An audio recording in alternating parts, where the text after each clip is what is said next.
চারিদিকে শুধু আম আর আম। হাটে মাঠে ঘাটে যেদিকেই তাকাবেন সেদিকেই আম। এই সময়টা কাঁচা পাকা সব রকমই আম দেখা যায়। নমস্কার, আজকের গীতু আবার একটি নতুন ভিডিও নিয়ে চলে এলো। রোদ্দুর আর আগুনের ঝামেলা ছাড়াই টকটক ঝালঝাল, উফ কি বলবো, মুখরোচক আমের আচার।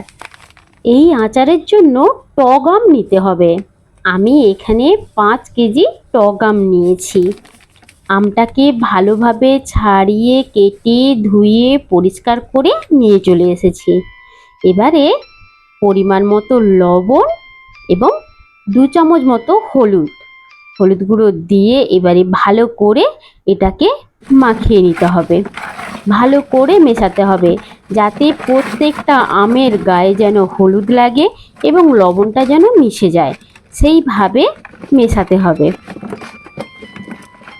আজকের এই আমের আচারটা আপনারা দেখতে থাকুন আর চটপট করে বানিয়ে ফেলুন।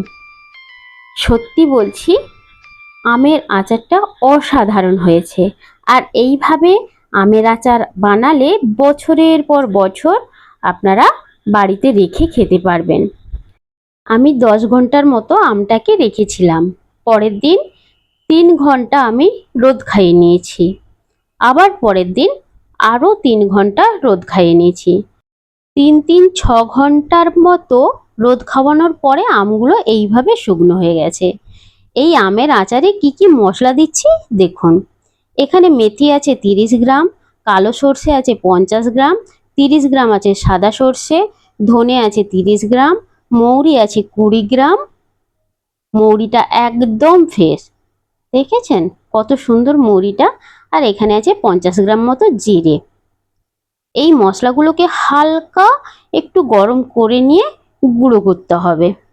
এই সব মশলাগুলো সব হালকা গরম হবে। আর এখানে নিয়েছি গোটা লঙ্কা, গোলমরিচ আর তেজপাতা। এইগুলো সব একসঙ্গে গরম করে নেব, নিয়ে গুঁড়ো করব। এখানে আছে জোয়ান, এগুলোকে কোনো রকম ভাজবো না। জোয়ানটা দেখেছেন কত সুন্দর। এখানে আছে 20 গ্রাম মতো জোয়ান আর 10 গ্রাম মতো কালো জিরে, এগুলোকে গরম করব না। এখানে আছে গোটা গরম মশলা, 5-6টা এলাচ, 5-6টা লবঙ্গ, কিছুটা দারুচিনি। এরপরে একটা পাত্রে শুকনো করা আমগুলো নিয়ে নিলাম। এরপরে মশলাগুলো একে একে দিয়ে দিচ্ছি। এখানে আছে গোটা লঙ্কা, গোলমরিচ, তেজপাতা আর গোটা গরম মশলা। এগুলো একসাথে গুঁড়ো করে নিয়েছি, পুরোটাই দিয়ে দিচ্ছি। আমি 5 কেজি আমের উপরে এই মশলাগুলো দিয়েছি। এখানে আছে হলুদ সর্ষে আর কালো সর্ষে, দিয়ে দিলাম পুরোটা। আমি যতটা মশলার পরিমাণ দেখিয়েছিলাম 5 কেজি মশলা আমের উপরে, সবকটা মশলাই আমি দিয়ে দিচ্ছি। এখানে আছে জিরে গুঁড়ো, জিরে গুঁড়োটাও পুরোটা দিয়ে দিচ্ছি। এরপরে দিচ্ছি ধনে গুঁড়ো, ধনে গুঁড়োটা দিয়ে দিচ্ছি। এবার দেবো মৌরি গুঁড়ো, এটা মৌরি গুঁড়ো, মৌরি গুঁড়োটা দিয়ে দিলাম। এবারে দিচ্ছি মেথি গুঁড়ো। এবারে দিয়ে দেবো জোয়ান আর কালো জিরে। একটু হাতের উপরে নিয়ে এইভাবে ঘষে নিতে হবে, একের সঙ্গে এক জুড়ে থাকে যাতে ছেড়ে যায়, তাই জন্য এইভাবে ঘষে নিয়ে দিয়ে দিতে হবে। এবারে দিয়ে দিচ্ছি বিট লবণ। হ্যাঁ, এই আচারে অবশ্যই বিট লবণ দিতে হবে, তাহলে আচারের স্বাদটা দ্বিগুণ হয়ে যায়। তাই এখানে 3 চামচ মতো বিট লবণ দিয়েছি। আর দিলাম 1 চামচ হলুদ গুঁড়ো। আর এটা হচ্ছে হিং, হিংয়ের পরিমাণটা দিতে হবে 1 চামচে।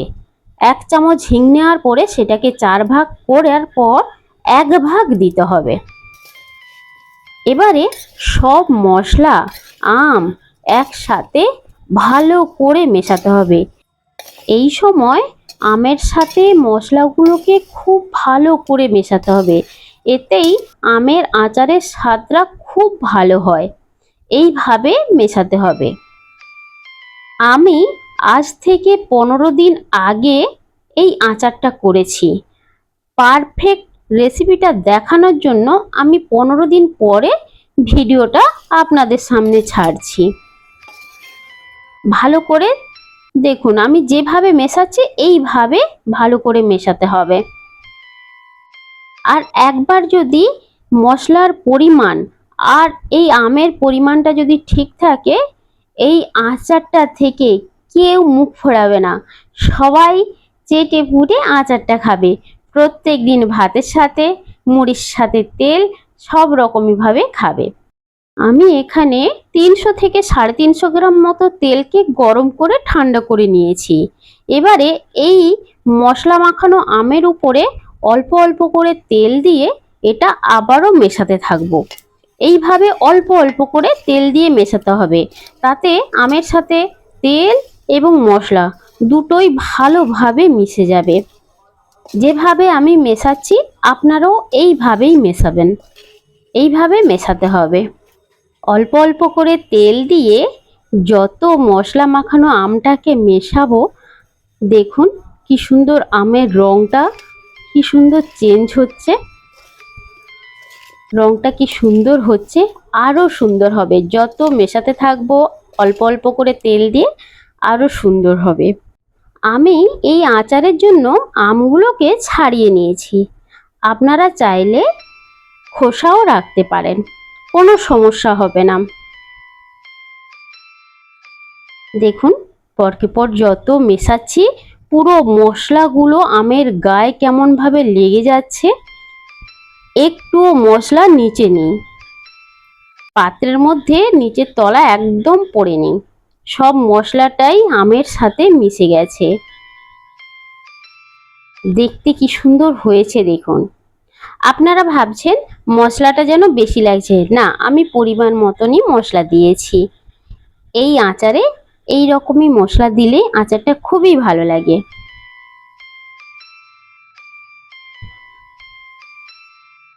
নিচের তলাতে একদম মশলা নেই, মশলাগুলো একদম মাখানো হয়ে যাচ্ছে।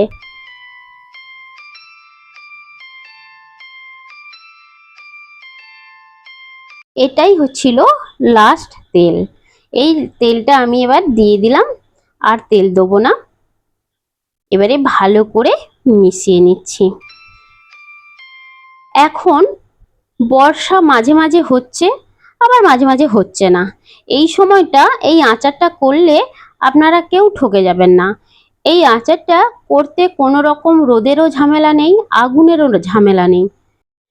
তাই আমি এই আচারের ভিডিওটা ছাড়তে 15 দিন দেরি করেছি, যাতে পুরোপুরি আপনাদের বোঝাতে পারি এবং পুরো ভিডিওটা আপনাদের দেখাতে পারি যে 15 দিন পরে আমার আমের আচারটা কেমন আছে। দেখুন এইভাবে আমি আমটাকে ভালোভাবে মশলার সাথে মিশিয়ে তেলের সাথে মিশিয়ে রেডি করেছি। 10 ঘন্টার জন্য এটাকে আমি রেস্টে রেখে দেবো। 10 ঘন্টা পরে দেখুন কি সুন্দর তেল ছেড়েছে চারিধার থেকে। এবারে এটাকে একটু ভালো করে একসাথে মিশিয়ে নেব। মিশিয়ে নিয়ে আমি একটা পাত্রে তুলে রাখবো। পাত্রটা হতে হবে কাঁচের। এই সব আচারের জন্য কাঁচের পাত্র হলে খুবই ভালো হয়। আচারের রংটা কেমন হয়েছে কমেন্ট করে জানাবেন কিন্তু। আমার চ্যানেলের এই রকমই সুন্দর সুন্দর ভিডিও পেতে আমার চ্যানেলটিকে সাবস্ক্রাইব করে একটা লাইক দিয়ে পাশে থাকবেন।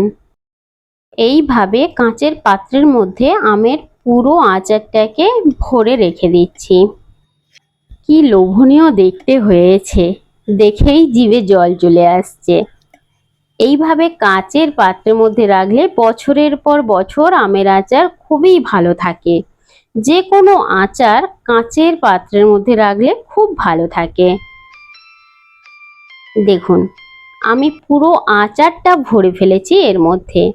এইবারে দেখাচ্ছি 15 দিন পরে আমের আচার।